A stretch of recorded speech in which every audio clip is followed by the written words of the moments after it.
Hello students. आज आम सप्तम श्रेणी साहित्य बहिर पाठ नंबर 2 गल्प माड़हांडी कथा अथवा लुक कथा माड़हांडी कथा प्रसंगटी गल्पटी आज आम पढ़ा। यही जो गल्पटी लेखा जाइए गल्प को जे लिखि था आम गाल्पिक बोली कही था। जमी प्रीवियस क्लास कलामाणिक मुझे जे कविता को लिखि था आम कवि बोली कही था। ठीक से हीपरी यही गल्प को जे लिखिं आम गाल्पिक बोली कही था। तो यही माड़हांडी कथा गल्पर गाल्पिक नाम है गोपाल चंद्र प्रहराज। तो ये गाल्पिक नाम कौन? गोपाल चंद्र प्रहराज। आमे यही गल्पटी को पढ़ा पूर्व प्रथम यही गल्प को लिखि गाल्पिक विषय चलो समस्ते एबे आमे जानिबा। ओके, देख समस्ते एठारे गाल्पिक गोपाल चंद्र प्रहराज एक फोटोचित्र दि जाइए। समस्ते फोटोचित्र को ध्यान सह देख। यही फोटोचित्र तले देख कौन लिखा जाइए 1872 रु 1945। यार अर्थ कौन? यार अर्थ है से 1872 मसीह जन्म ग्रहण करते और 1945 मसीह मृत्युवरण करते। समस्त जापार। एबे आमे कौन करबा लेखक बा गल्पर ये जो गाल्पिक परिचय विषय रे एबे आमे जानिबा। जणे व्यंगात्मक प्रबंध और सफल रम्य रचनार लेखक भाव में गोपाल चंद्र प्रहराज परिचित। एठी देख पिला माने दुईटी टर्म आसिला। गोटे हैला कौन? व्यंगात्मक प्रबंध और रम्य रचना। ता माने कौन तमे माने जानिछ जदि कमेंट रे लेख। जदि जानिन मु तुमको कहि दउची। एबे देख कौन देइची गुटिए व्यंगात्मक प्रबंध। आमे फास्ट जानिबा कौन व्यंगात्मक प्रबंध का कहे। समस्त टिके नोट कर दियो कौन देइची ना व्यंगात्मक प्रबंध। देख कौन देइची ना व्यंगात्मक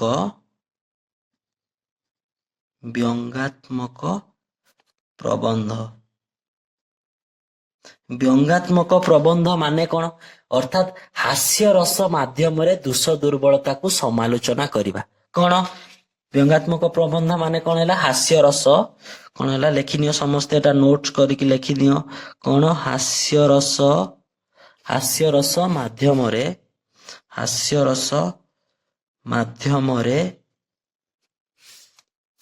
दोष दुर्बलता को समालोचना करिबा। हास्य रस माध्यम रे दोष दुर्बलता को कौन करिबा ना समालोचना करिबा। समस्त एटा नोट्स करके लिखि दियो। एटा समस्त को देखा जाउची क्लियर। व्यंगात्मक प्रबंध माने कौन? अर्थात गोटे तुमको मु उदाहरण दउची समस्त सुनो। धर जाऊ तुम मामा तुमको कहले तमे बसिकी पाठ पढ़। तमे कौन कल रूम रे बसिकी तुमको से रूम रे छाड़ दे गले बही दे गले तमे पढ़ल कि तमे पढ़िया बसिल। किंतु गुटे घंटा पर से जते बेले आसिकी देखिले तमे कौन करछ लुचेई की मोबाइल आनी की गेम खेलुछ। तेणु ये सही देखिबा तुम मामा तुमको बेले बेले समालोचना करबा ढंगरे कहती हाँ रूम रे बढ़िया पाठ पढ़ा चलची बही सब आज सरी गलानी। तमर कौन प्रकृत रे बढ़िया पाठ पढ़ा चलची ना बही सरी गलानी। से तुमको व्यंगात्मक ढंगी रे समालोचना करी कहिले तुम दोष दुर्बलता को तुमको देखैले ताहाको आमे व्यंगात्मक प्रबंध कहिथाउ। तो गोपाल चंद्र प्रहराज कौन करती ना एही भली सब व्यंगात्मक प्रबंध गुड़िक लेखती। तापर आउ गोटे टर्म अछि देख पिला माने कौन अछि ना रम्य रचना। रम्य रचना कौन? पुणी थरे लिखिनियो कौन अछि ना रम्य रचना।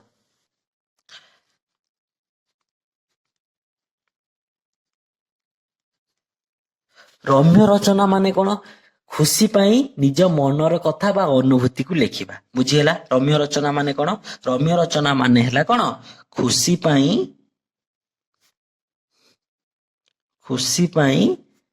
निज मनर कथा बा अनुभूति लेखिबा। लेखिनियो समस्ते भिडियोटी को जदि तुम लेट होची वीडियो को स्टॉप करके लिखिनियो बस। तो ये आम कौन जानीदेले से जड़े व्यंगात्मक प्रबंध कौन लेखती। ता माने कौन? हास्य रस माध्यम रे दोष दुर्बलता को समालोचना करी विभिन्न प्रकार लेखा से लेखती। एवं कौन करती? रम्य रचना करती। माने निज मनर खुशी पाई मनरे जो कथा गुड़ाक अच्छी बा निजर विभिन्न अनुभूति गुड़िक मध्य से वर्णना करी लेखि थांती। तापर कौन है से 1872 मसीहा नवेम्बर मास 26 तारिख रे कटक जिले में सिद्धेश्वरपुर ग्राम रे जन्म ग्रहण करथिले। ମନେ ରହିଲା ସମସ୍ତଙ୍କର। ପ୍ରଥମ କଥା ମନେ ରହିଲା ସେ କେବେ ଜନ୍ମ ହୋଇଥିଲେ କେବେ ମରିଥିଲେ। 1872 ମସିହାରେ ଜନ୍ମ ହୋଇଥିଲେ, 1945 ମସିହାରେ ମରିଥିଲେ। ମନେ ରହିଲା। ତାପରେ କଣ ଜାଣିଲେ, ସେ ଜଣେ ବ୍ୟଙ୍ଗାତ୍ମକ କବି, କଣ ଲେଖକ, ଏବଂ ସେ କଣ ବିଭିନ୍ନ ପ୍ରକାର ରମ୍ୟ ରଚନା କରନ୍ତି। ବ୍ୟଙ୍ଗାତ୍ମକ ମାନେ କଣ ଜାଣିପାରିଲ, ହାସ୍ୟରସ ମାଧ୍ୟମରେ ଦୋଷ ଦୁର୍ବଳତାକୁ ସମାଲୋଚନା କରିବା। ଆଉ ଗୋଟେ କଣ ରହିଲା, ରମ୍ୟ ରଚନା ମାନେ କଣ, ନିଜ ମନର ଖୁସି ପାଇଁ ନିଜ ମନର କଥା ବା ଅନୁଭୂତିକୁ ଲେଖିବା, ଏଇସବୁ ଲେଖୁଥିଲେ। ତାପରେ କଣ, 1872 ମସିହା ନଭେମ୍ବର ମାସ 26 ତାରିଖ ଦିନ ସେ କଟକ ଜିଲ୍ଲାର ସିଦ୍ଧେଶ୍ୱରପୁର ଗ୍ରାମରେ ଜନ୍ମଗ୍ରହଣ କରିଥିଲେ। ଅନେକ ଲୋକଗଳ୍ପ ସଂଗ୍ରହ କରି ସେଗୁଡ଼ିକୁ ସାଧାରଣ ଲୋକଙ୍କ ଭାଷାରେ ପ୍ରକାଶ କରିବାରେ ସେ ସିଦ୍ଧହସ୍ତ ଥିଲେ। ଲୋକଗଳ୍ପ ମାନେ କଣ, ଯେଉଁଗୁଡାକ ବିଭିନ୍ନ ସ୍ପେସିଆଲ କିଛି ଅଞ୍ଚଳରେ ଯେଉଁ କଥା ଗୁଡାକ ଅଛି, ଧରାଯାଉ କିଛି ଲୋକ ଅଲଚିକି ଭାଷାରେ କଥାବାର୍ତ୍ତା କରନ୍ତି, ସେମାନେ ବିଭିନ୍ନ ଅଲଚିକି ଭାଷାରେ ବିଭିନ୍ନ ଗପ ଗୀତ ଗାଆନ୍ତି। ସେଗୁଡାକ କଣ, ତାଙ୍କ ଏରିଆ ବ୍ୟତୀତ ଅନ୍ୟ ଲୋକମାନେ ଜାଣିପାରନ୍ତି ନାହିଁ, ଅନ୍ୟ ଏରିଆର ଲୋକମାନେ। ସେ କଣ କରନ୍ତି, ଏଇ ଯୋଉ ଲୋକଗଳ୍ପ ଗୁଡାକୁ କଲେକ୍ସନ କରିକି ସାଧାରଣ ଓଡିଆ ଭାଷାରେ ଲେଖନ୍ତି। ତାହା ଦ୍ଵାରା କଣ ହୁଏ, ସମସ୍ତ ଓଡିଆବାସୀ ସେଇ ଯୋଉ ଗଳ୍ପ ଗୁଡିକୁ ଜାଣିପାରନ୍ତି। ବୁଝିପାରିଲ।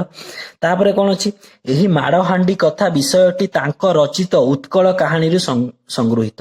ତାମାନେ କଣ, ସିଏ ଯୋଉ ଉତ୍କଳ କାହାଣୀ ବୋଲି ଗୋଟିଏ ବହୁତ ବଡ ଗପ ବହି ବା ଗଳ୍ପ ପୁସ୍ତକ ଲେଖିଛନ୍ତି, ସେଇନ ଏକ ଛୋଟ ଗଳ୍ପ କିଏ, ମାଡ଼ହାଣ୍ଡି କଥା। ବୁଝିପାରିଲ। ତାଙ୍କ ସଂକଳିତ ପୂର୍ଣ୍ଣଚନ୍ଦ୍ର ଭାଷାକୋଷକୁ ଓଡ଼ିଆ ଭାଷାର କଳା କୋଣାର୍କ ବୋଲି କୁହାଯାଏ। ଏଇଟା ସମସ୍ତେ ମନେ ରଖ, ବହୁତ ବହୁତ ଇମ୍ପୋର୍ଟାଣ୍ଟ କଥା। କଣ, ସେ ଯୋଉ ପୂର୍ଣ୍ଣଚନ୍ଦ୍ର ଭାଷାକୋଷ ଆମର, ସେଇଟାକୁ ସେ ଲେଖିଛନ୍ତି କିଏ, ଏଇ ଗୋପାଳ ଚନ୍ଦ୍ର ପ୍ରହରାଜ। ତେଣୁ ତାଙ୍କ ଯୋଉ ପୂର୍ଣ୍ଣଚନ୍ଦ୍ର ଭାଷା କୋଷକୁ କଣ ବୋଲି, ଅନ୍ୟ ନାମରେ କଣ ବୋଲି କୁହାଯାଏ, ଓଡ଼ିଆ ଭାଷାର କଳା କୋଣାର୍କ ବୋଲି କୁହାଯାଏ। ଏହି ଗଳ୍ପଟିକୁ ପଢିଲେ ଆମେ କଣ ଶିଖିବା, ଏହି ଗଳ୍ପର ସାରାଂଶ କଣ, ଏହି ଲୋକ ଗଳ୍ପରେ ପରିଶ୍ରମ ନ କଲେ କିପରି କଷ୍ଟ ଭୋଗିବାକୁ ପଡେ ତାହା କୁହାଯାଇଛି। ଏଇଟା ଇମ୍ପୋର୍ଟାଣ୍ଟ। ଏଇ ଗଳ୍ପର ମୁଖ୍ୟ ଉଦ୍ଦେଶ୍ୟ କଣ, ନା ପରିଶ୍ରମ ନ କଲେ କଷ୍ଟ ଭୋଗିବାକୁ ପଡେ। ସମସ୍ତେ ବୁଝିପାରିଲ, ଲେଖକ ବା ଗାଳ୍ପିକଙ୍କ ପରିଚୟ ସମସ୍ତେ ପାଇପାରିଲ। ଏବେ ଆମେ କଣ କରିବା, ଚାଲ ମାଡ଼ହାଣ୍ଡି କଥା ଏକ ସୁନ୍ଦର ଗଳ୍ପଟିକୁ ଏବେ ଆମେ ପଢିବା। ଓକେ, ବର୍ତ୍ତମାନ ଦେଖ, ଏକ ଦେଶରେ ଗୋଟିଏ ଚକୁଳିଆ ପଣ ଥାଏ।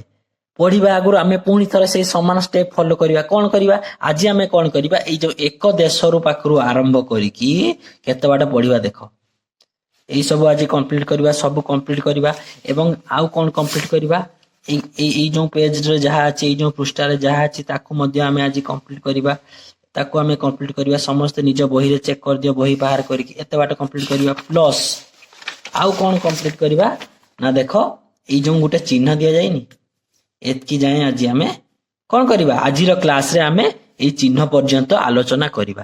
ତ ଏଇ ବିଷୟଟିକୁ, ଏଇ ଯୋଉ ଗଳ୍ପଟିକୁ ବୁଝିବା ପୂର୍ବରୁ ପ୍ରଥମେ ଆମେ କଣ କରିବା, ଏଇ ଗଳ୍ପରେ ଯେଉଁ କଣ ଅଛି, ନୂତନ ଶବ୍ଦ ଗୁଡିକ ଅଛି, ଯାହାର ଅର୍ଥ ତମେ ଜାଣିପାରୁନାହଁ, ସେହି ଅର୍ଥ ଗୁଡିକ ବିଷୟରେ ଆମେ କଣ କରିବା, ଆଲୋଚନା କରିବା। ପ୍ରଥମେ ଯଦି ଅର୍ଥ ଗୁଡିକ ଆମେ ଜାଣିଦେବା, ତେଣୁ ଗଳ୍ପ ମଝିରେ ଆମକୁ ଆଉ ବୁଝିବାରେ ଅସୁବିଧା ହେବ ନାହିଁ।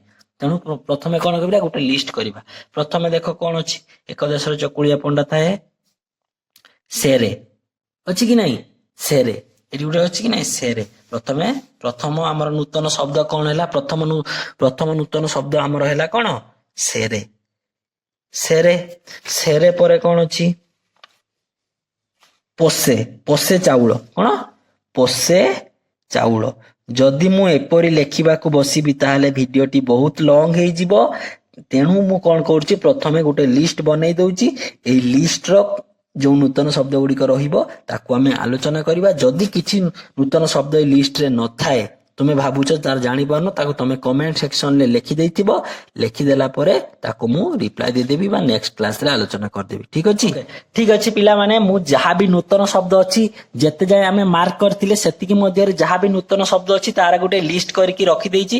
ତମମାନେ ଗୋଟେ କାମ କର, ଭିଡିଓକୁ ଷ୍ଟପ୍ କରିକି ବା ପଜ କରିକି ଏଇ ଲିଷ୍ଟ ଗୁଡାକ ପ୍ରଥମେ ଖାତାରେ ଲେଖିନିଅ। ଏଇ ଯୋଉ ନୂତନ ଶବ୍ଦ ଗୁଡିକ ପ୍ରଥମେ ଖାତାରେ ଲେଖିନିଅ। ତାପରେ କଣ ହବ, ଆମେ ଗୋଟିଏ ପରେ ଗୋଟିଏ ଅର୍ଥ ଆଲୋଚନା କରିବା। ଦେଲେ ଏଇ ଅର୍ଥ ଜାଣିଦେଲା ପରେ ଆମକୁ ବିଷୟକୁ ବୁଝିବାରେ ସହଜ ହବ। ପ୍ରଥମେ କଣ ଅଛି, ଏକ ନମ୍ବର କଣ ଅଛି, ସେରେ। ସେରେ ମାନେ କଣ, ଦେଖିବ ତମ ଗାଁରେ ଯେତେବେଳେ ତମ ମା ମାନେ ଚାଉଳ ହଉଛି ମାପନ୍ତି, ସେ ନିକିତି ବ୍ୟବହାର କରନ୍ତି ନାହିଁ। ଦେଖିବ ସେ କଣ କରନ୍ତି, ଗୋଟେ ବାଉଁଶ ବା ବେତରେ ଗୋଟେ ଏମିତି ଛୋଟ ଗୋଟେ ଗିନା ଟାଇପରେ ପ୍ରସ୍ତୁତ କରାଯାଇଥାଏ। ସେଇ ଯୋଉ ଛୋଟ ଗିନାରେ ଥରେ ଦେଲେ ସେ ମାନେ ସେଇ ଯୋଉ ଗିନାରେ ଫୁଲ ଚାଉଳ ନେଲେ ତାକୁ ସେ କଣ 1 କେଜି ପାଖାପାଖି ବୋଲି ଚାଉଳ ମାନନ୍ତି। ତାକୁ କୁହାଯାଏ କଣ ସେରେ। ତ ସେରେ ମାନେ କଣ ହେଲା ଚାଉଳ ମାପିବା ପାଇଁ ବାଉଁଶରେ ପ୍ରସ୍ତୁତ ଏକ ପାତ୍ର। ବୁଝିପାରିଲ? ତାକୁ କଠା ବୋଲି ମଧ୍ୟ କିଛି କିଛି ସ୍ଥାନରେ କୁହାଯାଏ। କଠା ଯଦି କୋଉ ଏରିଆରେ କୁହାଯାଉଥିବ ସେ ପିଲାମାନେ ଭଲସେ ବୁଝିପାରିବ।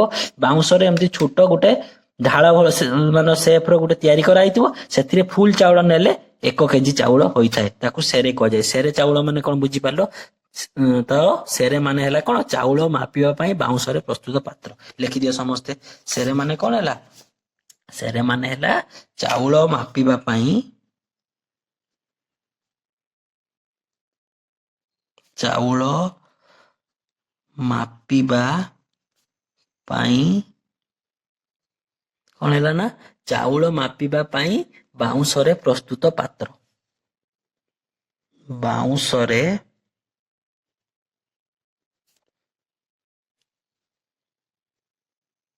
ପ୍ରସ୍ତୁତ ପାତ୍ର। ସମସ୍ତେ ଲେଖିଦେଲ। ତାପରେ କଣ ଅଛି ସେକେଣ୍ଡ, ପ୍ରଥମଟା ଗଲା, ସେକେଣ୍ଡଟା କଣ ଅଛି ନା ପୋଷେ ଚାଉଳ। ପୋଷେ ମାନେ କଣ? ଯେତେବେଳେ ଦେଖିଥିବ ତମ ଘରକୁ ଭିକାରୀ ବା କୌଣସି ଲୋକ ଚାଉଳ ମାଗିବାକୁ ଆସନ୍ତି, ତମ ମାମା ବେଳେ ବେଳେ କଣ କରନ୍ତି ଏମିତି ହାତରେ ଫୁଲ ଚାଉଳ ଦିଅନ୍ତି। ତ ଦିଟା ହାତକୁ ଯୋଡେଇ ସାରିଲା ପରେ ଟୋଟାଲ ହାତରେ ଯେତିକି ଚାଉଳ ଧରିବ ତାକୁ ଆମେ ପୋଷେ ଚାଉଳ ବୋଲି କହିବା। ବୁଝିପାରିଲ? ଦିଟା ହାତକୁ ଯଦି ଆମେ ଏମିତି ଯୋଡେଇ ଦବା, ତାପରେ ଏତିକି ହାତରେ ଯେତେ ଚାଉଳ ଧରିବ ତାକୁ ଆମେ କଣ ପୋଷେ ଚାଉଳ ବୋଲି କହିବା। ସମସ୍ତେ ବୁଝିପାରିଲ? କଣ ହେଲା? ତ ପୋଷେ ଚାଉଳ ମାନେ କଣ ହେଲା? 2 ହାତ କଣ ହବ ନା 2 ହାତ ପାପୁଲିରେ ଯେତିକି ଚାଉଳ ଧରିବ। ବୁଝିପାରିଲ? କଣ ଲେଖିବା? 2 ହାତ ପାପୁଲି, 2 ହାତ ପାପୁଲି ଯୋଡ଼ିଲେ, 2 ହାତ ପାପୁଲି ଯୋଡ଼ିଲେ କଣ ଯେତିକି ଚାଉଳ ରହିବ, ଯେତିକି ଚାଉଳ ରହିବ। ସମସ୍ତେ ବୁଝିପାରିଲ? ସେରେ ମାନେ କଣ? ସେରେ ମାନେ ହେଲା କଠା ବା ଗୋଟେ ବାଉଁଶ ବା ବେତରେ ଗୋଟେ ପାତ୍ର, ଛୋଟ ପାତ୍ର ତିଆରି କରାହେଇଥାଏ। ସେଇଥିରେ କେଜିଏ ଚାଉଳ ପାଖାପାଖି ଚାଉଳ ଧରେ, ତାକୁ ସେର ବୋଲି କୁହାଯାଏ। ସେର ମଧ୍ୟ କୁହାଯାଏ। ପୋଷେ ଚାଉଳ ମାନେ କଣ? 2 ହାତର ପାପୁଲିକୁ ଯଦି ତମେ ଯୋଡି ଦବ ଯେତିକି ଚାଉଳ ରହିବ ତାକୁ ପୋଷେ ଚାଉଳ କହିବା। ତାପରେ କଣ ହେଲା? ଟେକା ଓ ବଲୁଅ। ଟେକା ବଲୁଅ କଣ? ଟେକା କଣ ଜାଣିଛ ସମସ୍ତେ? ହୁଡା କହନ୍ତି ତାକୁ, ଟେକା କହନ୍ତି। ଛୋଟ ଛୋଟ ପଥର ଟେକା। ବଲୁଅ ମାନେ କଣ? ଆଉ କଣ ଅଦରକାରୀ ପଦାର୍ଥ, ଅଦରକାରୀ ବସ୍ତୁ। ବୁଝିପାରିଲ? ତା ମାନେ କଣ? ଚକୁଳିଆ ପଣ୍ଡାକୁ ଯୋଉ ଟେକା ବଲୁଅ ମାରିଥିଲେ, କଣ ଟେକା ମାନେ କଣ? ଛୋଟ ଛୋଟ ପଥର ମାରିଲେ। ଆଉ ବଲୁଅ ମାନେ କଣ? ପାଖରେ ଧର ଯୋଉ କଣ ଭଙ୍ଗା ବୋତଲ ପଡିଛି, କଣ ଅଦରକାରୀ ଜିନିଷ ପଡିଛି, ଗୋଟେ ବୋଟଲରେ କିଏ ପାଣି ପିଇକି ଆମର କଣ ପାଣି ପିଇ ସାରିକି ବୋଟଲ ଟାକୁ ଫିଙ୍ଗି ଦେଇଛି, ବା କୋଲ୍ଡ ଡ୍ରିଙ୍କସ ପିଇ ସାରିକି କେନ୍ ଟାକୁ କିଏ ଫିଙ୍ଗି ଦେଇଛି, ସେ କେନ୍ ଫିଙ୍ଗିବା ମାନେ ଯୋଉ ଜିନିଷ ଆମର ଦରକାରରେ ଆସୁନି ତାକୁ ଫିଙ୍ଗିବା। ତ ଟେକା ମାନେ ତ କଣ ସମସ୍ତେ ଜାଣିପାରିଲ? ଟେକା। ଓ ବୋଲୁଅ ମାନେ କଣ? ଅଦରକାରୀ ବସ୍ତୁ। ତ ଟେକା ଓ ବୋଲୁଅ ମାନେ କଣ ହେଲା? ଟେକା ଓ ଅଦରକାରୀ ବସ୍ତୁ। ବୋଲୁଅ ମାନେ କଣ? ବୁଝିପାରିଲ? ଅଦରକାରୀ ବସ୍ତୁ, ଯୋଉ ଜିନିଷ ଆମର କୌଣସି କାମରେ ଆସେ ନାହିଁ। ତାପରେ କଣ ହେଲା? ଚୁରକୁ ମାନ କରି ଖପରା ଖାଇବା। ଏଇଟା ଗୋଟେ କଣ? ରୁଢି। ରୁଢି ବିଷୟରେ କଣ? କଳା ମାଣିକ ପ୍ରସଙ୍ଗରେ ମୁଁ ଭଲସେ ପଢେଇଥିଲି। ଯୋଉମାନେ ଦେଖିନ କ୍ଲାସଟି, ଯାଇକି କଣ ପ୍ଲେଲିଷ୍ଟ ଚ୍ୟାନେଲକୁ ଯାଇକି ପ୍ଲେଲିଷ୍ଟ ଚେକ୍ କରିଦିଅ। ସମସ୍ତ ବିଷୟର କ୍ଲାସ ଅଛି। ତମ ସପ୍ତମ ଶ୍ରେଣୀର ସବୁ ବିଷୟର କ୍ଲାସ ଅଛି। କଳା ମାଣିକରେ ମୁଁ ରୁଢିକୁ ବହୁତ ଭଲ ଭାବରେ ଆଲୋଚନା କରିଛି। ଏବେ ଆଉ କହିପାରିବି ନାହିଁ, ତମେ ଯାଇକି ପ୍ରିଭିୟସ କ୍ଲାସ ଚେକ୍ କରିଦିଅ। ରୁଢି କଣ, ରୁଢି କାହାକୁ କୁହାଯାଏ। ତଥାପି ଆଉ ଥରେ କହିଦଉଛି କଣ? କୌଣସି ଶବ୍ଦ ନିଜର ଅର୍ଥକୁ ଛାଡି ଅନ୍ୟ ଶବ୍ଦ ସହିତ ମିଶି ସ୍ୱତନ୍ତ୍ର ଅର୍ଥ ପ୍ରକାଶ କଲେ ତାହାକୁ ରୁଢି କୁହାଯାଏ। ଯେମିତି ଅନ୍ଧର ଲଉଡି, ଆଖି ରଖିବା, ଆଖି ବୁଝିବା ପଢେଇଥିଲି କଳା ମାଣିକରେ। ତ ଆଜି ସେମିତି କଣ? ଚୁରକୁ ମାନ କରି ଖପରା ଖାଇବା। ଏଇଟା ଗୋଟେ କଣ? ରୁଢି। ଏହାର ଅର୍ଥ କଣ? ଅନ୍ୟକୁ ଖରାପ କାମରୁ ବାରଣ କରି ନିଜେ ସେଇ କାମ ଲୁଚି ଲୁଚି କରିବା। ତାମାନେ କଣ? ଦେଖିବ ଗୋଟେ ଗୋଟେ ଲୋକ ଥିବେ, ସିଏ କଣ କରିଥିବେ? ଅନ୍ୟକୁ କହୁଥିବେ ସବୁବେଳେ ଭଲ କାମ କର, କିନ୍ତୁ ନିଜେ ଲୁଚି ଲୁଚି ସବୁ ଚୁରି କରୁଥିବେ, ଖରାପ କାମ କରୁଥିବେ। ବଡ ବଡ କଣ ବସିକି ଲୋକଙ୍କୁ ବଡ ବଡ ଭାଷଣ ଦଉଥିବେ, ମୁଁ ବହୁତ ଭଲ ଲୋକ, ମୁଁ ବହୁତ ଭଲ କାମ କରେ, ଦେଖିଲାକୁ ତାଙ୍କ କଣ ଲୁଚି ଲୁଚି ଚରିତ୍ର ଦେଖିଲା ବେଳକୁ ବହୁତ ଖରାପ। ବୁଝିପାରିଲ? ତ ଚୁରକୁ ମାନ କରି ଖପରା ଖାଇବା ରୁଢିର ଅର୍ଥ କଣ? କଣ? ଅନ୍ୟକୁ ଖରାପ କାମରୁ ବାରଣ କରି ନିଜେ ସେହି କାମ ଲୁଚି ଲୁଚି କରିବା। ଲେଖିନିଅ ସମସ୍ତେ। ଏହି ରୁଢିର ଅର୍ଥ କଣ? ଅନ୍ୟକୁ ଖରାପ କାମରୁ, ଅନ୍ୟକୁ ଖରାପ କାମରୁ, ଅନ୍ୟକୁ ଖରାପ କାମରୁ କଣ? ଅନ୍ୟକୁ ଖରାପ କାମରୁ ବାରଣ କରି, ଅନ୍ୟକୁ ଖରାପ କାମରୁ ବାରଣ କରି ନିଜେ ସେହି କାମ ଲୁଚି ଲୁଚି କରିବା। ସେହି କାମ ଲୁଚି ଲୁଚି କରିବା। ସମସ୍ତେ ବୁଝିପାରିଲ? ତାପରେ କଣ ଅଛି ଜାଉଁଳି। ଜାଉଁଳି ମାନେ କଣ? ଜାଉଁଳି ମାନେ କଣ? ଚକୁଳିଆ ପଣ୍ଡା କୁ ତମେ ମାନେ ଦେଖିଥିବ ସେଇ ଯୋଉ କାନ୍ଧରେ କଣ କରିଛି, ଦେଖ କାନ୍ଧରେ ଜାଉଁଳି ପକେଇଛି, ମାନେ ଏଇ ଯୋଉ ଗାମୁଛାଟା ଦି ପଟକୁ ସମାନ କରିକି ପକେଇଛି। ଦେଖାଯାଉଛି ସମସ୍ତଙ୍କୁ? ଜାଉଁଳି ମାନେ କଣ? ଜାଉଁଳି ମାନେ ଦୁଇ ପଟକୁ ସମାନ କରିକି ଯୋଉ ଗାମୁଛାଟି ପକେଇଛି ତାକୁ ଆମେ କଣ ଜାଉଁଳି ବୋଲି କହିଥାଉ। ତ ଜାଉଁଳି ମାନେ କଣ ଲେଖିବ ତାହେଲେ? ଜାଉଁଳି ମାନେ କଣ? ଗାମୁଛା ଦୁଇ ପଟକୁ ସମାନ ଭାବରେ ପକାଇବା। ଲେଖିଦିଅ ଜାଉଁଳି ମାନେ କଣ ଲେଖିଦିଅ। ଗାମୁଛା ଗାମୁଛା ଦୁଇ ପଟକୁ ସମାନ ଭାବରେ ପକାଇବା। ବୁଝିପାରିଲ ସମସ୍ତେ? ତାପରେ କଣ ଅଛି? କଳା ଭଅଁର ପରି ପାଣି। କଳା ଭଅଁର ପରି ପାଣି ମାନେ କଣ? ସ୍ୱଚ୍ଛ ଓ ନିର୍ମଳ ପାଣି, ମାନେ ପରିଷ୍କାର ପାଣି। ତା ମାନେ କଣ? ସ୍ୱଚ୍ଛ ଓ ନିର୍ମଳ ପାଣି। ବୁଝିପାରିଲ? ତାପରେ କଣ ଅଛି ନା ଶଙ୍ଖ ମଲମଲ ପଥର। ଶଙ୍ଖ ମଲମଲ ପଥର ମାନେ କଣ? ପୁରା ପରିଷ୍କାର ପଥର, ମାନେ ଅତି ଧଳା ଚିକ୍କଣ ଏବଂ ସ୍ୱଚ୍ଛ ପଥର। କଣ? ଅତି ଧଳା ଚିକ୍କଣ ଓ ସ୍ୱଚ୍ଛ ପଥର, ମାନେ ସେ ପଥରର ଟିକେ ବି ଦାଗ ନାହିଁ, ପୁରା ପରିଷ୍କାର ସଫା ପଥର। ତାପରେ କଣ ହେଲା? କରଡି। କରଡି ଜଳୁଥିଲା ଭୋକରେ, କରଡି ଜଳୁଥିଲା। କରଡି ମାନେ କଣ? ପେଟର ଭିତର ଅଂଶ। ବେଳେ ବେଳେ କୁହନ୍ତି କି ନାଇଁ ମୋ ପେଟ ଭିତରେ ଭୋକରେ ମୂଷା ଦୌଡୁଛି, ମୋ ପେଟ ଜଳିଗଲାଣି ଭୋକରେ। ତ କରଡି ମାନେ କଣ? ପେଟର କଣ? ପେଟର ଭିତର ଅଂଶ। ସମସ୍ତେ ଜାଣିପାରିଲ କରଡି କଣ? ପେଟର ଭିତର ଅଂଶ। ବର୍ତ୍ତମାନ ଆସିଲା କଣ? ମନକୁ ବାଆଁରେଇବା। ଏଟା ମଧ୍ୟ ଏକ ରୂଢି। ମନକୁ ବାଆଁରେଇବା ମାନେ କଣ? ମନକୁ ବୁଝେଇବା। ମନକୁ ବୁଝେଇବା। ସମସ୍ତେ ଜାଣିପାରିଲ? ମନକୁ ବୁଝେଇବା। ତାପରେ କଣ ଅଛି? ମହୁର। ମହୁର ମାନେ କଣ? ବଡି ଓ ନଡିଆ ପଡି ପ୍ରସ୍ତୁତ ହୋଇଥିବା ଏକ ସୁଆଦିଆ ତରକାରୀ। ଗୋଟେ ତରକାରୀ ଯୋଉଥିରେ କଣ ପଡିଥିବ? ବଡି ଆଉ ନଡିଆ ପଡିଥିବ। ତ ମହୁର ମାନେ କଣ ଲେଖିବ? ବଡି ଓ ନଡିଆ ପଡି ପ୍ରସ୍ତୁତ ହୋଇଥିବା ସୁଆଦିଆ ତରକାରୀ। ବଡି ଓ ନଡିଆ ପଡି ପ୍ରସ୍ତୁତ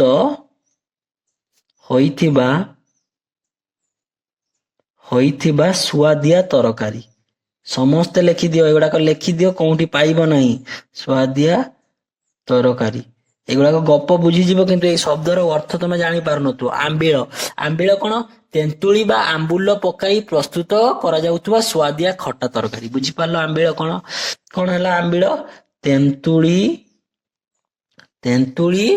ବା ଆମ୍ବୁଲ। ଆମ୍ବୁଲ କଣ ଜାଣିଛ କି ନାଇଁ? ଆମ୍ବରୁ ତିଆରି କରାଯାଏ ଆମ୍ବୁଲ। ଆମ୍ବୁଲ ପକାଇ ପ୍ରସ୍ତୁତ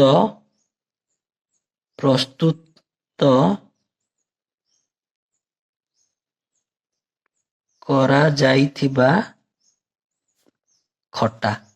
ଖଟା ତରକାରୀ। ତାପରେ ତରକାରୀ ବି ଚାହିଁଲେ ତମେ ଲେଖିପାରିବ। ତାପରେ କଣ ଅଛି? ନାନମାନ। ନାନମାନ ମାନେ କଣ? ସବୁ ପରିବା ପକେଇକି ଯୋଉ ଘାଣ୍ଟ ତରକାରୀ ତିଆରି କରାଯାଏ ତାକୁ ନାନମାନ ବୋଲି କୁହାଯାଏ। ତ କଣ ହବ? ନାନମାନ ମାନେ କଣ ହବ? ପରିବା ମିଶ୍ରିତ ଘାଣ୍ଟ ତରକାରୀ।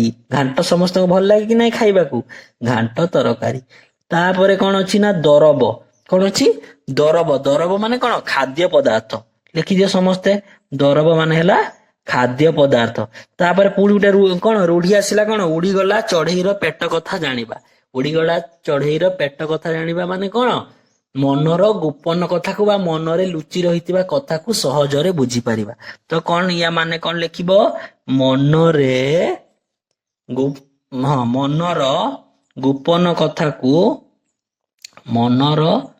ଗୋପନ କଥାକୁ ସହଜରେ ବୁଝିପାରିବା।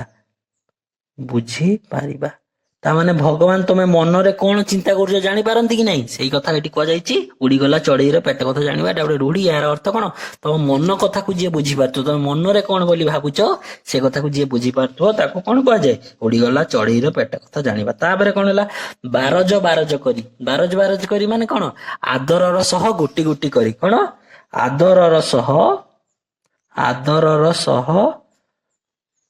ଗୋଟି ଗୋଟି କରି। ବୁଝିପାରିଲ? ଗୋଟି ଗୋଟି କରି। ବୁଝି ହେଲା କି ନାହିଁ? ତାପରେ କଣ ଅଛି? ଦନାଟି ମାନଙ୍କରେ। ଦନାଟି ମାନେ କଣ? ଏକ ଛୋଟ ଛୋଟ ପାତ୍ର। ଯେତେବେଳେ ତମେ ଭୋଜି ଖାଇବାକୁ ଯାଉଥିବ, ଦେଖ ଗୋଟେ ବଡ ଥାଳିରେ କଣ ଦିଅନ୍ତି? ଭାତ ହେରିକା ଦିଅନ୍ତି, ଆଉ ଗୋଟେ ଚିକେନ ବା ମଟନ ବା ମାଛ ପାଇଁ ଆଉ ଗୋଟେ ଛୋଟ ଛୋଟ ଥାଳି ଦିଅନ୍ତି, ବା ପାଏସ ପାଇଁ ଏଗୁଡାକ ସବୁ ଛୋଟ ଛୋଟ ଗୋଟେ ପାତ୍ର ଦିଅନ୍ତି କି ନାହିଁ? ତାକୁ ଦନା କୁହାଯାଏ। ତ ଦନା କଣ? ଛୋଟ ପାତ୍ର। ଖାଲି ଦନା ଲେଖ ଛୋଟ ପାତ୍ର। ତାପରେ କଣ? ଫେର। ଫେର ମାନେ କଣ? ପୁଣି ଥରେ। ଫେର ମାନେ କଣ ହେଲା? ପୁଣି ଥରେ। ତାପରେ କଣ ଅଛି? ପୁଣି ଗୋଟେ ରୂଢି ଅଛି କଣ? ମନ କୁଣ୍ଢେ ମୋଟ ହୋଇଗଲା। ତା ମାନେ କଣ? ଅଧିକ ଆତ୍ମବିଶ୍ୱାସ ବଢିଗଲା। କଣ? ଅଧିକ ଆତ୍ମବିଶ୍ୱାସୀ ହେବା।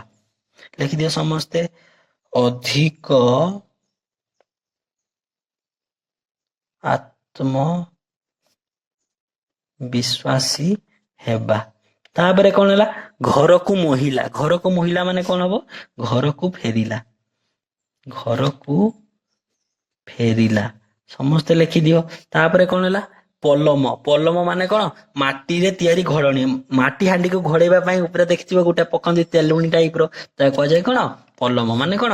ମାଟିରୁ କଣ? ମାଟିରେ ପ୍ରସ୍ତୁତ ଘୋଡ଼ଣୀ। କଣ? ମାଟିରେ ପ୍ରସ୍ତୁତ କଣ? ଘୋଡ଼ଣୀ। ଘୋଡ଼ଣୀ। ତାପରେ କଣ ଅଛି? ତିଅଣ। ଛ ତିଅଣ ନ ଭଜା। ତ ତିଅଣ ମାନେ କଣ ହେଲା? ତରକାରୀ। କଣ? ତରକାରୀ। ତାପରେ ପୁଣି ଗୋଟେ ରୂଢି ଆସିଛି କଣ? କୋଟିନିଧି ମିଳିଗଲା। କୋଟିନିଧି ମିଳିଗଲା ମାନେ କଣ? ଶ୍ରେଷ୍ଠ ସମ୍ପଦ ପ୍ରାପ୍ତ ହେବା ବା ଶ୍ରେଷ୍ଠ ସମ୍ପଦ ମିଳିଯିବା। ସବୁଠାରୁ ମୂଲ୍ୟବାନ ସମ୍ପତ୍ତି ମିଳିଯିବା। କଣ? ଶ୍ରେଷ୍ଠ ସମ୍ପଦ କଣ ଲେଖିବ? ପ୍ରାପ୍ତ ହେବା। ପ୍ରାପ୍ତ ଏବେ ଗୋଟେ ଲିଷ୍ଟ କରିଦେଇଛି, ତମେ ଭିଡିଓ ଷ୍ଟପ୍ କରିକି ପ୍ରଥମେ କଣ କର ନା, ଏଇ ନୂତନ ଶବ୍ଦ ଗୁଡିକ ପୁରା ଖାତାରେ ଲିଷ୍ଟ କରିଦିଅ। ଦେଲେ ତମକୁ ବିଷୟଟିକୁ ବୁଝିବାରେ ସହଜ ହେବ। ଏବେ ଆମେ କଣ? ଗଳ୍ପଟିକୁ ଆଲୋଚନା କରିବା। କଣ ଅଛି? ଏକ ଦେଶରେ ଗୋଟିଏ ଚକୁଳିଆ ପଣ୍ଡା ଥାଏ, ସେଇଟି ଭାରି ଗରିବ। ତା ମାନେ କଣ? ଏଠି ଦେଶ ମାନେ ଦେଶ ପୁରା ବଡ ଦେଶ ନୁହେଁ, ଏଠି ଗାଁକୁ ଗପ ହିସାବରେ ଦେଶ ବୋଲି କୁହାଯାଇଛି। ମାନେ କଣ? ଗୋଟିଏ ଗାଁରେ ଜଣେ ଚକୁଳିଆ ପଣ୍ଡା ନାମରେ ଗୋଟିଏ ଲୋକ ଥାଏ, ସେଇଠି ଭାରି ଗରିବ। ସେଇ ଚକୁଳିଆ ପଣ୍ଡା କଣ? ବହୁତ ଗରିବ। ସେ ମାଟିଏ ପୁଅଟିଏ। ମାନେ କଣ? ତାର ବାପା ନଥିଲେ, ମରି ଯାଇଥିଲେ। କିଏ କିଏ ଥିଲେ? ଚକୁଳିଆ ପଣ୍ଡା ଥିଲା ଆଉ ତାର ମା। ତେଣୁ ସେ ମାଟିଏ ପୁଅଟିଏ। ପୁଅ ନୀତି। ନୀତି ମାନେ କଣ? ପ୍ରତିଦିନ। ପୁଅ ନୀତି ଭିକ ମାଗିଯାଏ। ପୁଅ ଚକୁଳିଆ ପଣ୍ଡା ସବୁଦିନ କଣ କରେ? ଭିକ ମାଗିବାକୁ ଯାଏ। 6 ଗାଁ ଗଲେ ସେରେ ଆଣେ। 6 ଗାଁ ଗଲେ ସେରେ ଆଣେ, 9 ଗାଁ ଗଲେ ସେରେ ଆଣେ। କୋଉ ଦିନ କଣ ହୁଏ? 6ଟା ଗାଁ ବୁଲିଲେ ତାକୁ ଗୋଟିଏ କଠା ବା ସେରେ ଚାଉଳ ମିଳେ। କୋଉ ଦିନ 9ଟା ଗାଁ ବୁଲିଲେ ତାକୁ କଠେ ବା ସେରେ ଚାଉଳ ମିଳେ। ସେରେ ମାନେ ମନେ ଅଛି କହିଥିଲି କଣ? ସେରେ ମାନେ କଣ ଏବେ କହିଥିଲି? ଦେଖ, ଚାଉଳ ମାପିବା ପାଇଁ ବାଉଁଶରେ ପ୍ରସ୍ତୁତ ପାତ୍ର। ମାନେ ବାଉଁଶରେ କଠେ, ମାନେ 1 କେଜି ପାଖାପାଖି ଚାଉଳ ମିଳେ। ତ କେ ଦିନ 6 ଗାଁ ଗଲେ କେଜିଏ ପାଖାପାଖି ଚାଉଳ ଆଣେ, କେ ଦିନ 9 ଗାଁ ଗଲେ 1 କେଜି ପାଖାପାଖି ଚାଉଳ ଆଣେ ବା 1 କିଲୋ ପାଖାପାଖି ଚାଉଳ ଆଣେ। ଇମିତିକା ମହାପ୍ରଭୁଙ୍କ ମାୟା ତ, ଦିନେ ସେ ଚକୁଳିଆ ପଣ୍ଡା କେତେ ଆଡ ବୁଲିଲା ଯେ, ସେରକ କଥା ତେଣିକି ଥାଉ, ତାକୁ ପୁଷେ ଚାଉଳ ସୁଦ୍ଧା ଭିକ ମିଳିଲା ନାହିଁ। ଦିନେ କଣ ହେଲା? ସିଏ ସବୁଆଡେ ବୁଲିଲା, ବହୁତ ଗାଁ ବୁଲିଲା।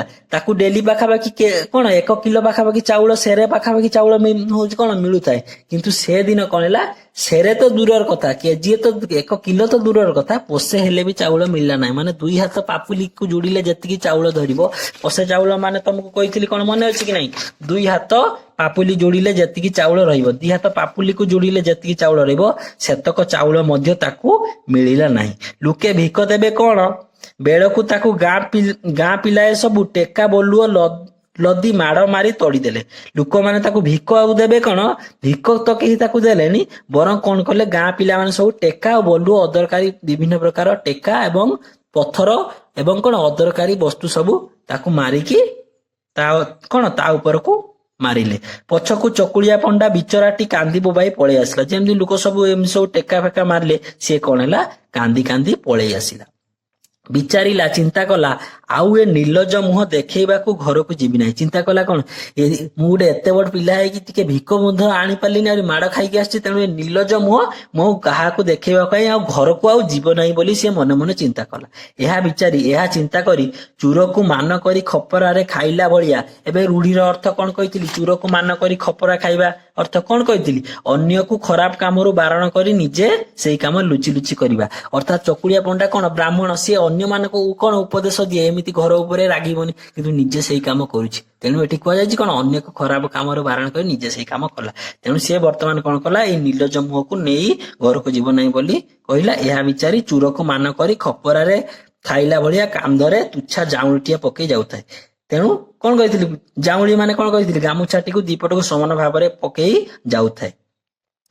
ଯାଇ ଯାଇ ଖଣ୍ଡେ ଦୂରରେ ଦେଖିଲା ବେଳକୁ ଗୋଟିଏ ଉତ୍ତମ ସୁନ୍ଦର ପଦ୍ମ ପୋଖରୀ। ଏମିତି ଦୂରକୁ ଯାଇ ଯାଇ କଣ ହେଲା, ଦେଖିଲା କଣ, ଦୂରରେ ଗୋଟିଏ ବହୁତ ଉତ୍ତମ ମାନେ ବହୁତ ଭଲ ପରିଷ୍କାର ସୁନ୍ଦର ପଦ୍ମ ପୋଖରୀ। ଗୋଟେ ପୋଖରୀରେ ପଦ୍ମ ଫୁଲ ଫୁଟିଛି, ସେଥିରେ କଳା ଭଅଁର ପରି ପାଣି। କଳା ଭଅଁର ମାନେ ମୁଁ କଣ କହିଥିଲି, କଳା ଭଅଁର ପରି ପାଣି ମାନେ କଣ କହିଥିଲି? ଏଇଠି ଦେଖ, ସ୍ୱଚ୍ଛ ଓ ନିର୍ମଳ ପାଣି ମାନେ କଣ, ସେଇ ପୋଖରୀରେ ପୁରା ସ୍ୱଚ୍ଛ ଏବଂ ନିର୍ମଳ ପାଣି ରହିଛି। ପୋଖରୀ ଚାରି ପାଖ ଯାକ ଶଙ୍ଖ ମଲମଲ ପଥରରେ ପାହାଚ ବସିଛି। ଶଙ୍ଖ ମଲମଲ ପଥର ମାନେ କଣ, ଧଳା ପରିଷ୍କାର ପଥର କହିଥିଲି। ତ ପୋଖରୀ ଚାରିପଟେ କଣ, ପୋଖରୀ ହଉଛି ଚାରିପଟେ ପଥର ବନ୍ଧ ଦିଆଯାଇଥାଏ। ତ ସେଇ ପୋଖରୀ ଚାରିପଟେ ପୁରା ପରିଷ୍କାର ପଥରରେ କଣ, ପଥର ବନ୍ଧ ଦିଆଯାଇଛି। ଆର ତ ସେତେବେଳେ ଭୋକ ଶୋଷରେ କରଡି ଜଳୁଥାଏ। କରଡି ମାନେ କଣ କହିଥିଲି, ପେଟର ଭିତର ଅଂଶ। ତ ଯେହେତୁ ଏ ଭିକ ମିଳିନାହିଁ, କିଛି ଖାଇନାହିଁ, ତେଣୁ ଭୋକରେ ଆଉ ଶୋଷରେ କଣ ହେଇଥାଏ, ତାର ପେଟର ଭିତର ଅଂଶ ଜଳୁଥାଏ। ଏ କଣ କରିବ, ସିଏ ଆଉ କଣ ବା କରିପାରିବ, ତାକୁ ଆଉ ବୁଦ୍ଧି ବାଟ ଦିଶୁନଥାଏ। ଏ ପାଣିକି ଦେଖିଲା କ୍ଷଣି ତା ମନରେ ଭାରି ଲୋଭ ହେଲା। ପ୍ରଥମେ ତାକୁ ଭୋକ ଲାଗୁଥିଲା, ଶୋଷ ମଧ୍ୟ ବହୁତ ଜୋରେ ଲାଗୁଥିଲା, ତେଣୁ ଏତେ ପରିଷ୍କାର ପାଣି ଦେଖିକି ତା ମନରେ ଲୋଭ ହେଲା। ଜୀବନ ବିକଳରେ ପାଣି କୂଳ ପାହାଚ ଉପରେ ଲଥ୍ କିନି ବସି ପଡିଲା। ଏଇ ଭୋକରେ କଣ ହେଲା, ସେଇ ପାଣି ଯୋଉ ପାହାଚ ଥିଲା, ପୋଖରୀ ହୁଡାରେ ଯୋଉ ପାହାଚ ଥିଲା, ତା ଉପରେ ବସି ପଡିଲା।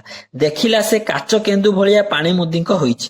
କାଚ କେନ୍ଦୁ ମାନେ କାଚ ଭିତରେ ଯେମିତି ପୁରା କାଚ ଦେଖିଲେ ପୁରା ପରିଷ୍କାର କି ନାହିଁ, ଏପଟୁ ଆର ପଟକୁ ଦେଖାଯାଏ କି ନାହିଁ କାଚ ମଧ୍ୟ ଦେଇ, ଠିକ ସେଇପରି ସେ ପାଣିଟା ଏତେ ପରିଷ୍କାର ଯେ କଣ ହେଲା, ସେଟା କାଚ କେନ୍ଦୁ ଭଳିଆ ହେଇଛି।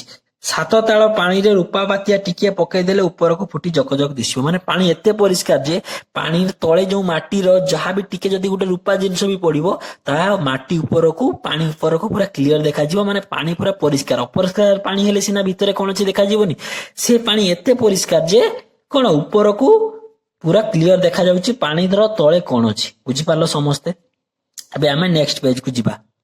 ଚକୁଳିଆ ପଣ୍ଡା ସେ ପାଣିରୁ ଚଳ ଚଳ କରି ଡାହାଣ ହାତରେ ଧରୁଥାଏ। ତାପରେ କଣ କଲା, ବସିକି ଶୋଷରେ ସେଇ ପାଣିକୁ ଡାହାଣ ହାତରେ ଧରୁଥିଲା। ଏଣେ ମନକୁ ବାଁରେଇବା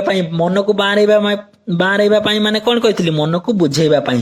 ତାପରେ କଣ ହେଲା, ସେ କଣ କରୁଥାଏ, ସେ ମନକୁ ବୁଝେଇବା ପାଇଁ ମୁହଁରେ ମୁହଁରେ କହୁଥାଏ। ସେଇ ପାଣିକୁ ହାତରେ ଧରୁଥାଏ ଆଉ ମନକୁ ବୁଝେଇବା ପାଇଁ କଣ କହୁଥାଏ, ଭାତ ଖାଉଁ, ଡାଲି ଖାଉଁ, ଦୁଧ ଖାଉଁ, ମହୁର ଖାଉଁ, ଆମ୍ବିଳ ଖାଉଁ, କ୍ଷୀରି ଖାଉଁ, କାକରା ଖାଉଁ, ନାନମାନ ଖାଉଁ। ନାନମାନ ମାନେ କଣ କହିଥିଲି, ପରିବା ମିଶ୍ରିତ ଘାଣ୍ଟ ତରକାରୀ। ଆଉ କଣ, ପୋଟଳି ଚକୁଳି ଖାଉଁ, ଏଇ ସବୁ ଖାଉଁ ଖାଉଁ ବୋଲି ସେଇ ପାଣି ଧରିକି କହୁଥାଏ। ଏମିତି ଗୋଟିଏ ଦରବ ନାଁ ଧରୁଥାଏ। ଦରବ ମାନେ କଣ, ଖାଇବା ଜିନିଷ। ଏମିତି ଖାଇବା ଜିନିଷ ବା ତରକାରୀ, ଏଇଭଳି କଣ କରୁଥାଏ, ଗୋଟିଏ ଗୋଟିଏ ଖାଇବା ଜିନିଷର ନାଁ ଧରୁଥାଏ, ଚଳେ ଲେଖାଏ ପାଣି ପିଉଥାଏ। ମାନେ ଏଇ ହାତରେ ଯେତିକି ପାଣି ଆସିବ ତାକୁ ଚଳେ ପାଣି କୁହନ୍ତି। ଗୋଟିଏ ଗୋଟିଏ ଖାଇବା ଜିନିଷର ନାଁ ଧରୁଥାଏ, ଆଉ ହାତରେ ଯେତିକି ପାଣି ଆସିବ ସେତିକି ପାଣି ଭୋକ ଶୋଷ ବିକଳରେ ପିଉଥାଏ। ସେ ପୋଖରୀରେ ଗଙ୍ଗା ମାତା ଥାଆନ୍ତି। ସେଇ ପୋଖରୀରେ କିଏ, ଗଙ୍ଗା ମାତା ଥାଆନ୍ତି। ଚକୁଳିଆ ପଣ୍ଡାର ଡାକ ତାଙ୍କ କାନକୁ ଶୁଭିଲା। ଇଏ ଯୋଉ ପୋଖରୀ କୂଳରେ ବସି ଏଇ ସବୁ କଥା କହୁଥିଲା, ଏଇ କଥା ତାଙ୍କ କାନକୁ ବାଜିଲା ବା ଶୁଣାଗଲା। ଗଙ୍ଗା ମାତା ତ ଉଡିଗଲା ଚଢେଇର ପେଟ କଥା ଜାଣିପାରନ୍ତି। ରୂଢିରେ ମୁଁ କଣ ବୁଝେଇଥିଲି, କଣ, ଉଡିଗଲା ଚଢେଇର ପେଟ କଥା ଜାଣିବା ମାନେ ମନର ଗୋପନ କଥାକୁ ସହଜରେ ବୁଝିପାରିବା। ତ ଚକୁଳିଆ ପଣ୍ଡାର ମନରେ କଣ ଅଛି ଯେ ସେ ଭୋକରେ ଅଛି, ସେ କଥା ଜାଣିପାରିଲେ କିଏ, ଗଙ୍ଗା ମାତା। ସେ ତ କାହାର ବିକଳ ସହିପାରନ୍ତି ନାହିଁ, ବିକଳ ମାନେ ଦୁଃଖ। ତ ଗଙ୍ଗା ମାତା କାହାର ଦୁଃଖ ସହିପାରନ୍ତି ନାହିଁ।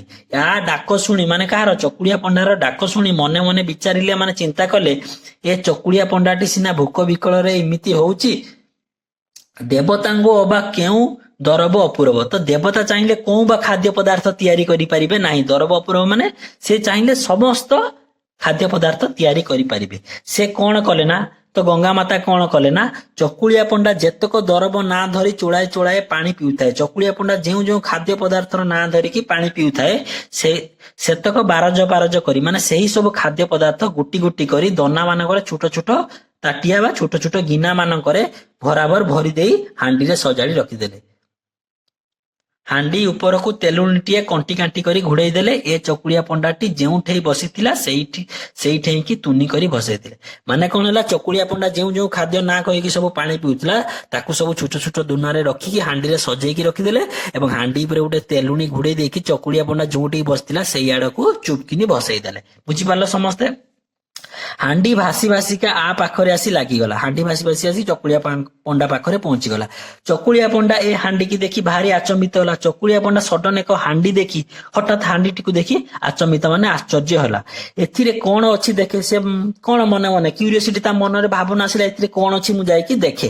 ୟା ବିଚାରି ସେ ତେଲୁଣି ଟିକି କାଢି ଦେଲା ବେଳକୁ ତା ଭିତରେ ଦିବ୍ୟ ସରୁ ଘିଅନ। ଏଇ କଥା ଭାବିକି ଯେତେବେଳେ ସେ ହାଣ୍ଡିର ଉପର ଘୋଡଣୀଟିକୁ ବାହାର କରିଦେଲା ତା ଭିତରେ କଣ ଦେଖିଲା, ଦିବ୍ୟ ସରୁ ଘିଅ ଅନ୍ନ ଅଛି। ଡାଲି, ମହୁର, ଆମ୍ବିଳ, କ୍ଷୀରି, ପିଠା ଭଳିକି ଭଳି ଖଞ୍ଜା ହେଇଛି ମାନେ ସଜା ହେଇକି ଅଛି। ସେଥିରୁ ବାମ୍ଫ ବାହାରୁଛି। ବାମ୍ଫ ବାହାରିବା ମାନେ କଣ, ଖାଦ୍ୟ ଗୁଡାକ ଗରମ ଅଛି, ସେଥିରୁ ଧୂଆଁ ମଧ୍ୟ ବାହାରୁଛି। ୟା ଦେଖି ଆନନ୍ଦରେ ତାକୁ ଆଉ ବୁଦ୍ଧିବାଟ ଦିଶୁନଥାଏ। ତାକୁ ଯେହେତୁ ବହୁତ ଜୋରେ ଭୋକ ଲାଗିଥାଏ ତେଣୁ କଣ ହେଲା, ସିଏ ଖୁସିରେ ଏତେ ସବୁ ଖାଦ୍ୟ ଦେଖିକି ତା ମନ ପୁରା ଖୁସି ହେଇଥାଏ। ସେ ହାଣ୍ଡିକି ପାହାଚ ଉପରକୁ ଉଠେଇ ଆଣିଲା। ତାକୁ ତ ଭାରି ଭୋକ କରୁଥାଏ। ସେ ହାଣ୍ଡିରୁ ପଦାର୍ଥ ଯାକ କାଢି ପେଟ ପୁରା କରି ଖାଇଲା। ସେ କଣ କଲା, ହାଣ୍ଡିଟିର ଦେଖିଲା ଯେମିତି ଏତେ ଭଲ ଭଲ ଖାଇବା ଅଛି, ତାକୁ କଣ ଉପରକୁ ଉଠେଇକି ଆଣିକି ସେ ହାଣ୍ଡି ଭିତରେ ଯାହା ବି ଥିଲା ସବୁ ପେଟ ଫୁଲ କରିକି ଖାଇଦେଲା। ଜଣେ ତ ମଣିଷ କେତେ ଏମିତି ଖାଇବ? ଏକା ତ ସେଇ ଚକୁଳିଆ ପଣ୍ଡା କେତେ ଆଉ ଖାଦ୍ୟ ଖାଇବ? ଯେତକ ଖାଇବାର ଥିଲା ଖାଇଲା, ଯାହା ଖାଇବାର ଥିଲା ପେଟ ଭରିକି ଖାଇଲା। ଦେଖିଲା ବେଳକୁ ସେ ପଦାର୍ଥରୁ କୌଣେ ସୁଧା ସରିନଥାଏ। ଯେତେ ଖାଇଲା ବେଳକୁ ବି ସେ ହାଣ୍ଡିରୁ ଖାଦ୍ୟ ପଦାର୍ଥ ସରୁନଥାଏ। ଯେତକ ବଳିଲା, ଯାହା ଆଉ ଖାଇସାରିଲା ପରେ ଆଉ ଯାହା ଖାଇବା ବଳିଲା ସେତକ ଗୋଟିଆ ଗୋଟି ମାନେ ସେଗୁଡାକ ପୁଣି ଥରେ ସେ ଦୁନା ଗୁଡିକୁ କଣ କଲା, ହାଣ୍ଡି ଭିତରେ ସଜେଇ ଦେଇ ରଖିଦେଲା। କହିଲା, ଆକୁ ମୁଁ ଘରକୁ ନେଇଯିବି ଯେ ମା ଖାଇବ, ବାକି ଯାହା ବଳିବ ଫେର ଦୋଡା ଖାଇବ। କଣ ପୁଣି କହିଲା, ଯାହା ଯାହା ବଳିବ ତାକୁ କଣ ଘରକୁ ନେଇକି ଗଲା। ଆଉ କଣ କହିଲା, ମୋ ମା ଖାଇବ, ଆଉ ମା ଖାଇସାରିଲା ପରେ ମଧ୍ୟ ଯାହା ବଳିବ ଦୋଡା ମାନେ କଣ ପୁଣି ଥରେ ତାକୁ ଖାଇଦେବେ। ଖାଲି ହାତରେ ସିନା ଘରକୁ ଫେରିବ ନାହିଁ ବୋଲି ରୁଷି କରି ଘରୁ ବାହାରି ଯାଇଥିଲା। ଘରକୁ ଆଉ ଫେରିବନି ବୋଲି ସିନା କହିଥିଲା, କଣ ଟୋଟାଲି ଭିକ ମିଳିନି ଆଉ ଘରକୁ ଫେରିବନି। କିନ୍ତୁ ବର୍ତ୍ତମାନ ଏତକ ଯେମିତି ହାତରେ ପଡିଲା, କିନ୍ତୁ ବର୍ତ୍ତମାନ ଯେମିତି ଏଇ ସବୁ ଖାଇବା ଜିନିଷ ତା ହାତରେ ପଡିଲା ତାର ମନ କୁଣ୍ଡେ ମୁଟ ହୋଇଗଲା। ମନ କୁଣ୍ଡେ ମୁଟ ହୋଇଗଲା ମାନେ ମୁଁ କଣ କହିଥିଲି, ଅଧିକ ବିଶ୍ୱାସୀ ହେବା ମାନେ କଣ, ସିଏ ଯୋଉ ଭାବିଥିଲା କଣ ତାକୁ ଖାଇବା ମିଳିବନି, କିନ୍ତୁ ବର୍ତ୍ତମାନ ଖାଦ୍ୟ ମିଳିବାରୁ ତାର ଆତ୍ମବିଶ୍ୱାସ ବଢିଗଲା। ହାଣ୍ଡିଟିକୁ ମୁଣ୍ଡେଇ ଲମ୍ବେ ଲମ୍ବେ ଘରକୁ ମୋହିଲା। ଘରକୁ ମୋହିଲା ମାନେ କଣ କହିଥିଲି, ଘରକୁ ମୋହିଲା ମାନେ ଘରକୁ ଫେରିଲା। କଣ କଲା, ହାଣ୍ଡିଟିକୁ ମୁଣ୍ଡେଇକି ପୁଣି ଘରକୁ ଫେରିଲା। ଘରେ ପହଞ୍ଚିଲା ବେଳକୁ ମା ଯାଇଥାଏ ଗାଁ ଭିତରକୁ ଦୁଃଖ କରିବାକୁ। ଘରେ ପହଞ୍ଚିଲା ବେଳକୁ ତା ମା ଘରେ ନଥାଏ, ଗାଁକୁ ଦୁଃଖ କରିବାକୁ ମାନେ ଦୁଃଖ କଥା କହିକି କିଛି କାମ କରିଦେଇକି କିଛି ଖାଇବା ଆଣିବା ପାଇଁ ଯାଇଥାଏ। ଲୋକଙ୍କ ଘରେ ବିଭିନ୍ନ କାମ କରିଦେବ, ନିଜ ଦୁଃଖ କଥା କହିବ, ତାକୁ କୁହାଯାଏ ଦୁଃଖ କରିବା। ସେ ହାଣ୍ଡିଟିକି ହାଣ୍ଡିଶାଳ ଶିକା ଉପରେ ସାଇତି ରଖିଦେଲା। ଘରେ ଖଣ୍ଡେ ମସିଣା ପକେଇ ଶୋଇଲା। ଶିକା ମାନେ କଣ ଦେଖିବ, ଆଗରୁ କଣ ରୋଷେଇ ଘରେ ଗୋଟେ ଗୋଟେ ଶିକା ଥାଏ, ମାନେ ଉପରୁ ଝୁଲେଇକି ରଖାଇଥାଏ। ଦେଲେ କଣ ହବ, ସେଥିରେ ଖାଦ୍ୟ ରଖିଲେ ଆଉ ବିଲେଇ ତଳେ ଯଦି ଖାଦ୍ୟ ରଖିବା ବିଲେଇ କୁକୁର ଖାଇଦେବେ କି ନାହିଁ। ତେଣୁ କଣ କରାଯାଏ, ଶିକା ବ୍ୟବହାର କରାଯାଏ। ଶିକାରେ କଣ ଖାଦ୍ୟଟିକୁ କଣ ବାନ୍ଧିକି ଉପରେ ଟେକି ଦିଆଯାଏ। ସେ ତେଣୁ କଣ କଲା, ସେ ହାଣ୍ଡିଟିକୁ ନେଇ ଶିକାରେ ରଖି କଣ ହାଣ୍ଡିଶାଳ ଘର ମାନେ ରୋଷେଇ ଘର ଶିକା ଉପରେ ରଖିଦେଲା। ଆଉ ମସିଣା ପାରି ମାନେ ମସିଣାକୁ ପକେଇ ଦେଇକି ଶୋଇ ପଡିଲା। ଏତେ ଖାଇଛି ତେଣୁ ଶୋଇ ପଡିଲା। ମା ଗାଁରୁ ଦୁଃଖ ଧନ୍ଦା କରି ପୁଷେ ଖୁଦ ପଣତ କାନିରେ ବାନ୍ଧି ଆସି ଘରେ ପହଞ୍ଚି ଦେଖେ ତ ପୁଅର ପେଟ ଟୁମାଟୁମ ଦିଶୁଛି। ପୁଅ ଅଚିନ୍ତା ନିଦରେ ଘୁଙ୍ଗୁଡି ମାରୁଛି। ହାଣ୍ଡିଶାଳ କବାଟ ଫିଟେଇ ଦେଖିଲା ବେଳକୁ ଶିକା ଉପରେ ହାଣ୍ଡିଟିଏ। ଗାଁରୁ ଯେତେବେଳେ ମା ଫେରିଲା ଦେଖିଲା କଣ, ପୁଅର ପେଟ ଟୁମଟାମ ଦୁଶୁଛି। ମାନେ ପୁଅ ପୁରା ପେଟ କଣ ଖାଇ ଦେଇକି ପେଟ ପୁରା ଫୁଲି ଯାଇଛି ଏବଂ ବିନା ଚିନ୍ତାରେ, ଆଉ ତାର କିଛି ଚିନ୍ତା ନାହିଁ, ଯେମିତି ନିଘୁଡ ନିଦରେ ଶୋଇକି କଣ କରୁଛି, ଘୁଙ୍ଗୁଡି ମାରୁଛି। ତାପରେ ସେ କଣ କଲା, ହାଣ୍ଡିଶାଳ ମାନେ ରୋଷେଇ ଘର କବାଟ ଖୋଲିକି ଦେଖିଲା ବେଳକୁ କଣ, ଶିକା ଉପରେ ଗୋଟେ ହାଣ୍ଡିଟିଏ ଅଛି। ହାଣ୍ଡିଟିକୁ ଓହ୍ଲେଇ ପଲମ ମାନେ କଣ କହିଥିଲି, ମାଟିରେ ପ୍ରସ୍ତୁତ ଘୋଡଣୀ। ତାମାନେ କଣ, ହାଣ୍ଡି ଉପରେ ଯୋଉ ଘୋଡଣୀଟା ଥିଲା ତାକୁ କଣ ହାଣ୍ଡିଟିକୁ ଶିକାରେ ଓହ୍ଲେଇ ଦେଇ ଘୋଡଣୀ କାଢି ଦେଖେ ତ କଣ ଅଛି ସେଥିରେ। ତା ଭିତରେ କଣ ଅଛି, ଦିବ୍ୟ ସୁବାସ ଘିଅ ଅନ୍ନ, 6 ତିଅଣ, 9 ଭଜା, କ୍ଷୀରି ପିଠା ସବୁ ବରାବର ଭରିକି ଅଛି। ବୁଢୀ ତ ଭୋକରେ ଡହଳ ବିକଳ ହଉଥିଲା, ତାକୁ କୁଟିନିଧି ମିଳିଗଲା। କୁଟିନିଧି ମିଳିଗଲା ରୂଢିର ଅର୍ଥ କଣ କହିଥିଲି? ଶ୍ରେଷ୍ଠ ସମ୍ପଦ ପ୍ରାପ୍ତ ହେବା। ଲେଖା ହେଇଛି କି ନାହିଁ? ତାମାନେ କଣ? ବୁଢୀ ଯେହେତୁ ଭୋକରେ ଥିଲା, ଗୋଟେ ଭୋକିଲା ଲୋକ ପାଇଁ ଶ୍ରେଷ୍ଠ ସମ୍ପତ୍ତି କଣ? ଖାଦ୍ୟ ପଦାର୍ଥ। ଠିକ ସେଇପରି ବୁଢୀକୁ ଶ୍ରେଷ୍ଠ ସମ୍ପତ୍ତି ମାନେ ତାର ଭୋକିଲା ଲୋକକୁ ଖାଦ୍ୟ ମିଳିଗଲା, ତେଣୁ କୁହାଯାଇଛି ଲୋକ ରୂଢି ହିସାବରେ କୁଟିନିଧି ମିଳିଗଲା।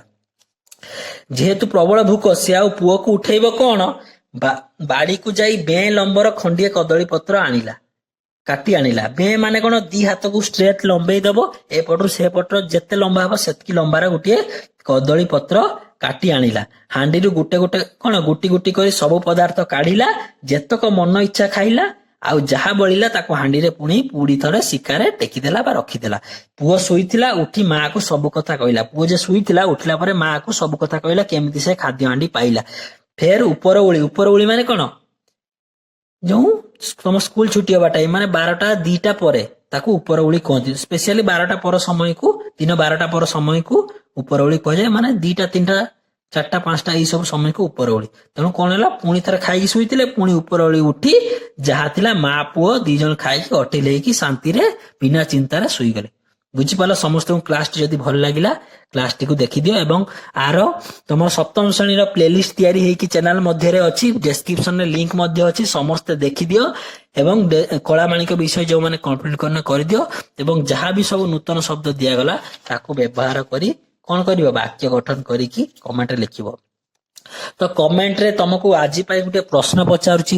ଆଚ୍ଛା କହିଲ, ୟାର ଯୋଉ ପୂର୍ବ ବିଷୟ ଆମେ କଳାମାଣିକ ପଢିଥିଲେ, ସେଇ କଳାମାଣିକ କବିତାର କବି କିଏ ଥିଲେ? କମେଣ୍ଟରେ ତାଙ୍କ ନାଁ ସମସ୍ତେ ଲେଖିକି ଜଣେଇବ। କ୍ଲାସଟି ଯଦି ସମସ୍ତଙ୍କୁ ଭଲ ଲାଗିଥିବ ସମସ୍ତେ କ୍ଲାସକୁ ଲାଇକ୍ କରିବ ଏବଂ ଏଇଟା କ୍ଲାସ ନମ୍ବର 1 ଆସିଲା ମାଡହାଣ୍ଡି କଥାର।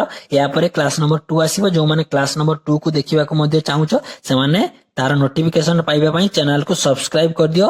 ସମସ୍ତଙ୍କୁ ବହୁତ ବହୁତ ଧନ୍ୟବାଦ। ଥ୍ୟାଙ୍କ ୟୁ ବେଟା।